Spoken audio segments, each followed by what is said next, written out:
Hi மக்களே, இப்போ தான் கல்யாண வீட்டு போயிட்டு பிரியாணி வாங்கிட்டு எங்கள் அப்பாவுக்கு. இன்னைக்கு என் ஃப்ரெண்டோட கல்யாண வீடா போனானே இங்கே பாருங்க, பாய் வீட்டு பிரியாணி சொல்லுவாங்க. ஏன்னா அங்கே வந்து அதான் செஞ்சுருந்தாங்க. அதை இன்னைக்கு வாங்கிட்டு வாங்க எங்கள் அப்பாவுக்கு வச்சு கொடுப்போமா. பாத்தீங்களா, எனக்கு எங்கே போனாலும் இந்த பிரியாணி சாப்பாடு எங்கே கிடச்சிரும். கோயில் கூட கல்யாண வீடு எல்லாம் கிடச்சிரும். இன்னைக்கு ஒரு பொடி இன்னைக்கு நிறைய வாங்கிட்டு பாருங்க. பாத்தீங்களா, ஒரு பானை நிறைச்சி இன்னைக்கு பிரியாணி. பாத்தீங்களா, ஒரு பானை நிறைச்சி பிரியாணி. ஏ எப்படி இருக்கு பார்க்கல. இது எங்க அப்பாவுக்கு வச்சு கொடுக்க போறேன். வாங்க ஒரு கரண்டி எடுத்துருவோம். இந்த பொறப்பு தான் நல்ல ருசிச்சு சாப்பு கிடைக்குமே, அதை சுட சுட.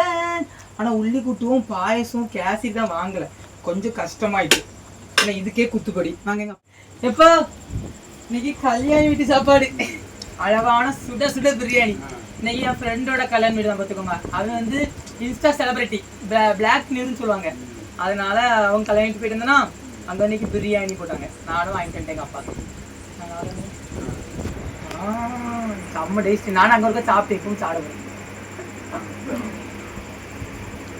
நிறைய வாங்கிட்டு வந்திருக்கேன். நீங்களே இந்த மாதிரி யாரெல்லாம் வாங்கியிருக்கா மறக்காம கமெண்ட் பண்ணுங்களேன். நான் எப்போ பார்த்தாலே நான் கல்யாண வீட்டுக்கு போனாலும் சரி தான், கோயில் கடைக்கு போனாலும் சரி தான், எங்கள் அப்பாவுக்கு நான் வாங்காமல் வர மாட்டேன். அது வந்து எனக்கு ஒரு சின்ன வயசுலேருந்து அப்படி பழக்கம். எங்கள் வீட்டுக்கு வாங்கி கொடுக்குறது எனக்கு ரொம்ப பழக்கம். நான் மேக்ஸிமம் எனக்கு விவரம் தெரிஞ்சு ஒரு 5ஆம் கிளாஸ்ல இருந்து நான் வந்து கல்யாண வீடு கோயில் கடை எல்லாம் வாங்கிட்டு இருக்கேன். நீங்களும் இந்த மாதிரி வாங்கியிருக்கேன்னா கமெண்ட் பண்ணுங்களேன். பாய்.